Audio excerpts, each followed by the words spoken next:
যুদ্ধের মাঝে ইরানি ড্রোন কেন এত ভয়ঙ্কর হয়ে উঠছে তার পেছনে কি রাশিয়ার গোপন হাত আছে? এবার ঠিক এমনই এক বিস্ফোরক দাবি সামনে এনেছে ব্রিটিশ সাময়িকী দ্য ইকোনমিস্ট। তাদের হাতে এসেছে এমন একটি গোপন নথি যেখানে ইরানকে উন্নত ড্রোন দেয়া থেকে শুরু করে মার্কিন সেনাদের উপর সেগুলো ব্যবহার শেখানোর পরিকল্পনার কথাও উল্লেখ রয়েছে। প্রতিবেদন অনুযায়ী রাশিয়ার সামরিক গোয়েন্দা সংস্থা জিআরইউ এর তৈরি 10 পৃষ্ঠার ওই নথিতে ইরানকে 5000 ফাইবার অপটিক ড্রোন দেওয়ার প্রস্তাব ছিল।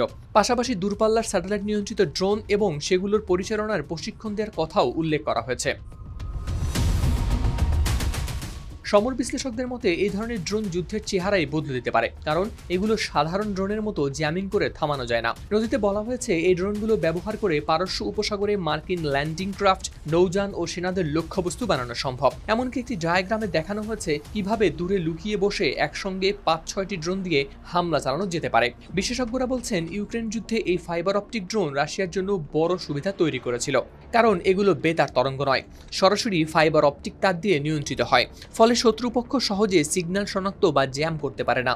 এতদিন পর্যন্ত ধারণা করা হতো রুশ প্রেসিডেন্ট ভ্লাদিমির পুতিনের সরকার কেবল গোয়েন্দা তথ্য দিয়ে ইরানকে সাহায্য করছে। তবে গোপন নথির তথ্য অনুযায়ী রাশিয়া সম্ভবত ইরানকে বিপুল পরিমাণ অত্যাধুনিক অস্ত্র সরবরাহেরও প্রস্তাব দিয়েছে, যা মার্কিন ও মিত্রবাহিনীর বড় ধরনের প্রাণহানির কারণ হতে পারে।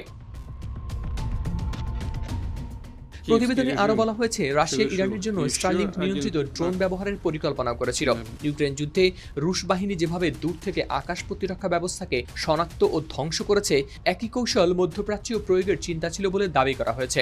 নথির আরেকটি গুরুত্বপূর্ণ অংশে বলা হয়েছে রাশিয়ায় পড়াশোনা করা প্রায় 10,000 ইরানি শিক্ষার্থীর মধ্য থেকে ড্রোন অপারেটর নিয়োগের কথাও ভাবা হয়েছিল। পাশাপাশি তাজিক ও সিরিয়ার আলাউই সম্প্রদায়ের সদস্যদেরও প্রশিক্ষণে যুক্ত করার সম্ভাবনা উল্লেখ ছিল।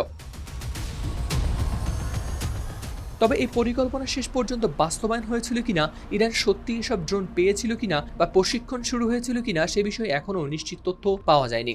তবে বিশ্লেষকদের মতে এই নথি সত্য হলে তা শুধু ইরান রাশিয়া সামরিক সম্পর্কই নয়, মধ্যপ্রাচ্যের চলমান সংঘাতের নতুন মাত্রাও সামনে এনে দিচ্ছে।